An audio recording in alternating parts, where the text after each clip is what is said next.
Another very, very lovely evening on out there to you, my dear friends. I'm ever so thankful that you all could join me. We left off in Daniel 3 with the narrative of Shadrach, Meshach, and Abednego. Nebuchadnezzar, they don't bow to his image. He casts them into the fiery furnace. They're saved by the Lord in the midst of the fire. They're brought out. Nebuchadnezzar gives praise unto God then. And it is after this, years later, that we pick up right here with this chapter in which is narrated by the Gentile king. He's the most powerful man in the whole world at this time. He's the most powerful man that has existed in mankind's history, Nebuchadnezzar, at this time. And he's telling about what has happened to him. There's something that happened to him years after Shadrach, Meshach, and Abednego, and it humbles him greatly. Adam Clarke said, Nebuchadnezzar, after having subdued all the neighboring countries, and greatly enriched and adorned his own, became so intoxicated with his prosperity as to draw down upon himself a very remarkable judgment, of which this chapter gives a particular account, in the very words of the edict or proclamation which the Babylonish monarch issued on his restoration to the throne. So it's upon his coming back to his senses that he is writing this. Nebuchadnezzar the king, unto all people, nations, and languages that dwell in all the earth, peace be multiplied unto you. I thought it good to show the signs and wonders that the high God hath wrought toward me. How great are his signs, and how mighty are his wonders. His kingdom is an everlasting kingdom, and his dominion is from generation to generation. I, Nebuchadnezzar, was at rest in mine house and flourishing in my palace. So right here he starts to tell about what happened to him. I saw a dream which made me afraid, and the thoughts upon my bed and the visions of my head troubled me. Albert Barnes commented, the fear evidently arose from the apprehension that it was designed to disclose some important and solemn event. There are few persons, whatever may be their abstract belief, who are not more or less disturbed by fearful and solemn representations passing before the mind in the visions of the night. Whether you're an atheist or a Christian, dreams can be terrifying. Therefore made I a decree to bring in all the wise men of Babylon before me, that they might make known unto me the interpretation of the dream. Jameson Fawcett Brown wrote, it may seem strange that Daniel was not first summoned, but it was ordered by God's providence that he should be reserved to the last, in order that all mere human means should be proved vain before God manifested his power through his servant Daniel. Thus the haughty king was stripped of all fleshly confidences. Nebuchadnezzar continues, then came in the magicians, the astrologers, the Chaldeans, and the soothsayers, and I told the dream before them, but they did not make known unto me the interpretation thereof.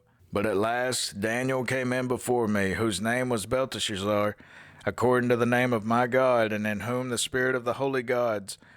And before him I told the dream, saying, Matthew Poole wrote, if he had come first, speaking of Daniel, if Daniel had come first, before the rest had done their best in trying all their skill in vain, they would have said they knew as well as he what the interpretation was, and so God would not have had the glory. But now it is plain the Spirit of God and the prophet did all. O Belteshazzar, master of the magicians, because I know that the Spirit of the holy gods is in thee, this is Nebuchadnezzar speaking to Daniel, and no secret troubleth thee, tell me the visions of my dream that I have seen and the interpretation thereof. Now, unlike the chapter 2 of Daniel, unlike Nebuchadnezzar's first dream that we're told about with the giant image representing the final kingdoms of the world, unlike that, Nebuchadnezzar remembers this dream, so he doesn't try to make anyone tell him what the dream is. He tells Daniel what it was because he remembers this, and Daniel tells him the correct interpretation. This is the dream. Thus were the visions of mine head in my bed. I saw, and behold, a tree in the midst of the earth, and the height thereof was great. The tree grew and was strong, and the height thereof reached unto heaven, and the sight thereof to the end of all the earth. Biggest tree you'd ever see in your life. Albert Barnes commented, it stood before Nebuchadnezzar in all its glory, its top reaching to the sky, and its branches extending afar, and was strong. It was well proportioned, with a trunk adapted to its height, and to the mass of boughs and foliage which it bore. The strength here refers to its trunk, and to the fact that it seemed fixed firmly in the earth. If you can picture it, you couldn't see the top of the tree, and you couldn't see the end of the branches. That's how big the thing. So you can only imagine the trunk of it before Nebuchadnezzar. This really was impactful, just like his first dream that we're told about in chapter 2. The leaves thereof were fair, and the fruit thereof much, and in it was meat for all. The beasts of the field had shadow under it, and the fowls of the heaven dwelt in the boughs thereof, and all flesh was fed of it. I saw in the visions of my head upon my bed, and behold, a watcher and a holy one came down from heaven. This watcher is an angel, okay? But in the book of Enoch, it's this forgery, which we'll talk about. They talk a lot. They mention these watchers an awful lot. Pulpit commentary wrote about this. In the book of Enoch, everyone is supposed to be as well acquainted with the watchers of Daniel as with the cherubim of Ezekiel and the seraphim of Isaiah. Does not this imply that at the time of the book of Enoch was written, the book of Daniel was equally well known with those of the two other prophets, meaning Ezekiel and Isaiah? The latest conceivable date for Enoch is BC 130, and so late a date never would have been thought of had there not been a necessity to place its date after Daniel, because so much is copied from these three prophets in the book of Enoch that it's impossible that it was an ancient book. But this watcher comes down unto Nebuchadnezzar. He cried aloud and said thus, Hew down the tree, and cut off his branches, shake off his leaves, and scatter his fruit.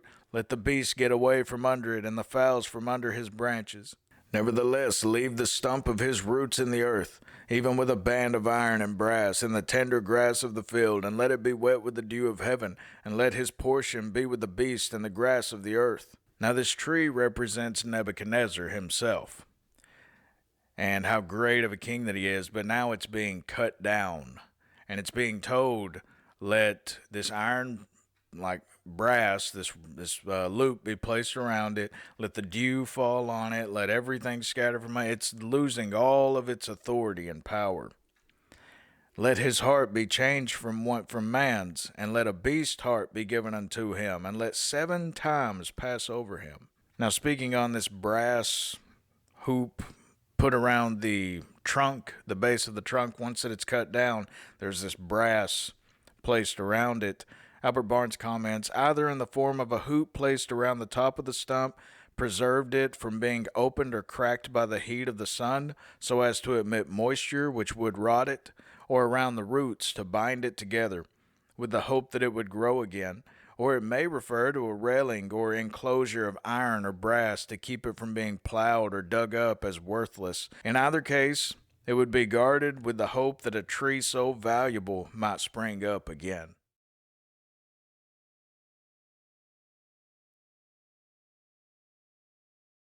Matthew Henry said, This is surely the sorest of all temporal judgments. Whatever outward affliction God is pleased to lay upon us, we have cause to bear it patiently, and to be thankful that he continues the use of our reason and the peace of our consciences. Yet, if the Lord should see fit by such means to keep a sinner from multiplying crimes, or a believer from dishonoring his name, even the dreadful prevention would be far preferable to the evil conduct. He's speaking of losing your mind. Now, speaking on this 7 times passing over, John Gill said, for 7 years, as many years the temple of Solomon. Now listen, for as many years as it took Solomon to build the temple, which Nebuchadnezzar had destroyed, so long this madness must now remain upon Nebuchadnezzar. Ain't that something? For as long as it took to build the temple, the man whom destroyed it became insane. Nebuchadnezzar continues, This matter is by the decree of the watchers, and the demand by the word of the holy ones, to the intent that the living may know that the Most High ruleth in the kingdom of men, and giveth it to whomsoever he will, and setteth up over it the basest of men. This dream I, King Nebuchadnezzar, have seen. Now thou, O Belteshazzar, declare the interpretation thereof, for as much as all the wise men of my kingdom are not able to make known unto me the interpretation, but thou art able, for the spirit of the holy gods is in thee. Then Daniel, whose name was Belteshazzar, was astonished for 1 hour. He sees the vision, and he sees the interpretation, Daniel does, and he is left speechless for an hour. He doesn't want to tell the king. And his thoughts troubled him. The king spake and said, Belteshazzar, let not the dream or the interpretation thereof trouble thee. Belteshazzar answered and said, My lord, the dream be to them that hate thee, and the interpretation thereof to thine enemies. Keel and Delich commented on this. As Daniel at once understood the interpretation of the dream, he was for a moment so astonished that he could not speak for terror at the thoughts which moved his soul. This amazement seized him because he wished well to the king, and yet he must now announce to him a weighty judgment from God. But Daniel begins his interpretation like this. He says, My lord, the dream be to them that hate thee. What does he mean by that? Albert Barnes said this, to them that hate thee. This merely implies that he did not desire that these things should come upon the king. It was the language of courtesy and of respect. It showed that he had no desire that any calamity should befall the monarch, and that he had no wish for the success of his enemies. The tree that thou sawest, Daniel begins, which grew and was strong, whose height reached unto the heaven, and the sight thereof to all the earth, whose leaves were fair, and the fruit thereof much, and in it was meat for all, under which the beasts of the field dwelt, and upon whose branches the fowls of the heaven had their habitation. It is thou, O king, that art grown and become strong, for thy greatness is grown and reacheth unto heaven, and thy dominion to the end of the earth. And whereas the king saw a watcher and a holy one coming down from heaven, and saying, Hew the tree down and destroy it, yet leave the stump of the roots thereof in the earth, even with a band of iron and brass, and the tender grass of the field, and let it be wet with the dew of heaven, and let his portion be with the beasts of the field, till 7 times pass over him. This is the interpretation, O king, and this is the decree of the Most High, which is come upon my lord the king, that they shall drive thee from men, and thy dwelling shall be with the beasts of the field, and they shall make thee to eat grass as oxen, and they shall wet thee with the dew of heaven, and 7 times shall pass over thee, till thou know that the Most High ruleth in the kingdom of men, and giveth it to whomsoever he will. Now, in case you're wondering, like I did, about what this dew, wet thee with the dew of heaven, what does that mean? John Gill commented, Jarkais says it has the signification of dipping, and not be in a stately chamber and on a bed of down, meaning a comfortable bed, but on a plot of grass, exposed to all the inclemencies of the air. You would be out in the field, Nebuchadnezzar. You have gone from the greatest chambers on the earth to being out with the cows. Now Daniel goes about telling him why the stump is preserved. And whereas they commanded to leave the stump of the tree roots, thy kingdom shall be sure unto thee. After that thou shalt have known that the heavens do rule. He says once that after the 7 years, you're going to come back to your senses, but your kingdom will be waiting for you. You'll regain your throne, but this is to humble you. Wherefore, O king, let my counsel be acceptable unto thee, and break off thy sins by righteousness, and thine iniquities by showing mercy to the poor, if it may be a lengthening of thy tranquility. Adam Clarke wrote, Do justice. Thou hast been an oppressive man. Show mercy to the poor, many of whom have been made such by thyself. Witness the whole nation of the Jews. All this came upon King Nebuchadnezzar, meaning that Nebuchadnezzar hears the interpretation from Daniel. At the end of 12 months, he walked in the palace of the kingdom of Babylon. Now notice this says 12 months. This is a year later. Charles Ellicott said 12 months, in essence counting from the time of the vision. Sufficient time for repentance was mercifully granted to the king, yet as we see it does no good. The king spake and said, Is not this great Babylon that I have built for the house of the kingdom by the might of my power and for the honor of my majesty? Now the king would have been looking at truly a sight to behold. Charles Ellicott said about Babylon, the area of Babylon is said to have been 200 square miles. It was surrounded by walls 85 feet in width, 335 feet high, impenetrable, seemingly.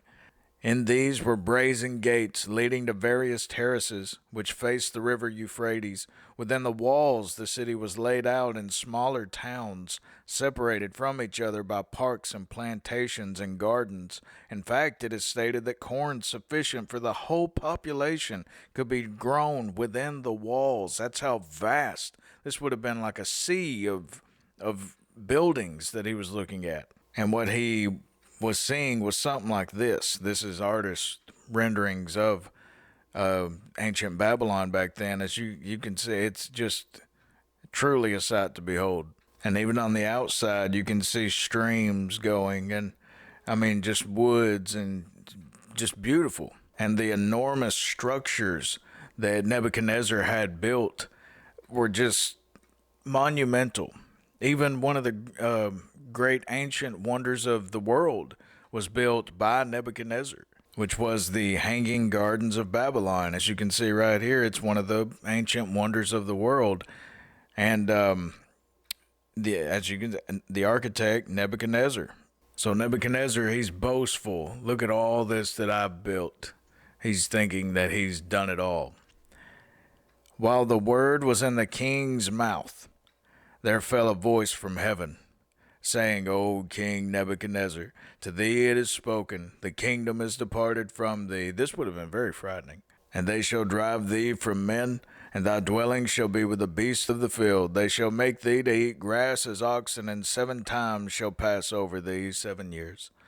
Until thou know that the Most High ruleth in the kingdom of men, and giveth it to whomsoever he will. The same hour was the thing fulfilled upon Nebuchadnezzar, and he was driven from men, and did eat grass as an oxen, and his body was wet with the dew of heaven, till his hairs were grown like the eagle's feathers, and his nails like birds' claws. Now, this is an actual medical condition that we know of today as boanthropy.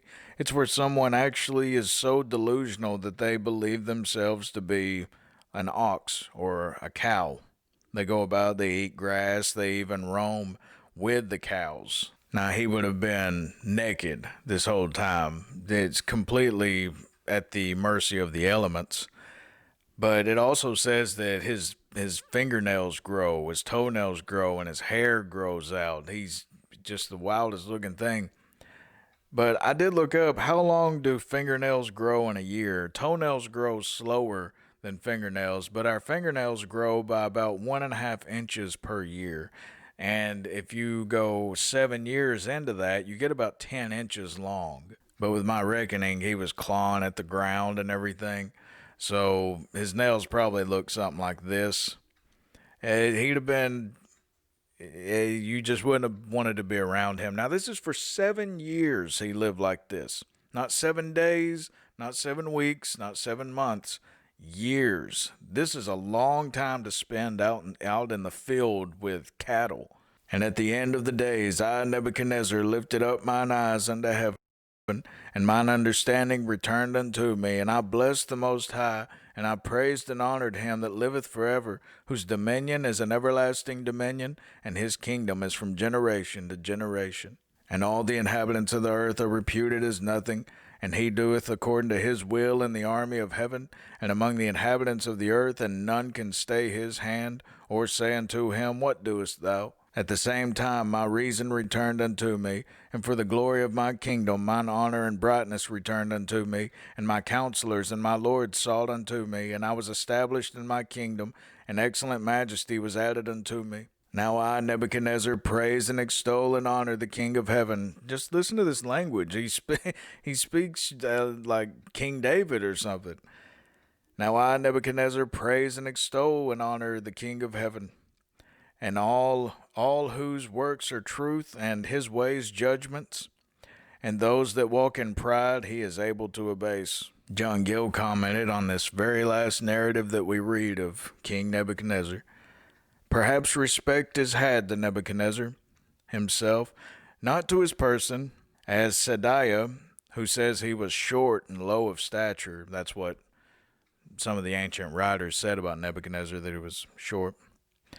But to his later state and condition, when he was taken from among the beasts of the field and restored to his throne and kingdom. This goes to show God not only humbled the greatest man in the whole world and put him with the beast, not even worthy of being around poor men, but then he takes that very same man from the beast, the lowest of the low, and makes him king again. This is a showing that God can do anything with anyone at any time that he so desires. There's no limits to God. But we'll end with what Matthew Henry said about Nebuchadnezzar.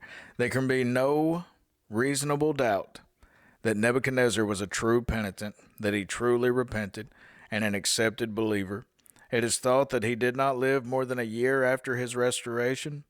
Thus the Lord knows how to abase those that walk in pride, but gives grace and consolation to the humble, broken-hearted sinner who calls upon him. I truly believe Nebuchadnezzar is in heaven. I truly believe that. He leaves on a better note than most kings in the Bible. But that is it for our study today, my friends. I hope that you all learned something, how God is over all. And now today we have a new president of the United States. This goes to show God can set up whomever he will. Whomever he wants in the office, he will put there, and it is by God's decree that Biden is there, at least for today. I thank you all for joining me. God of peace, love, and mercy be with you all. Amen.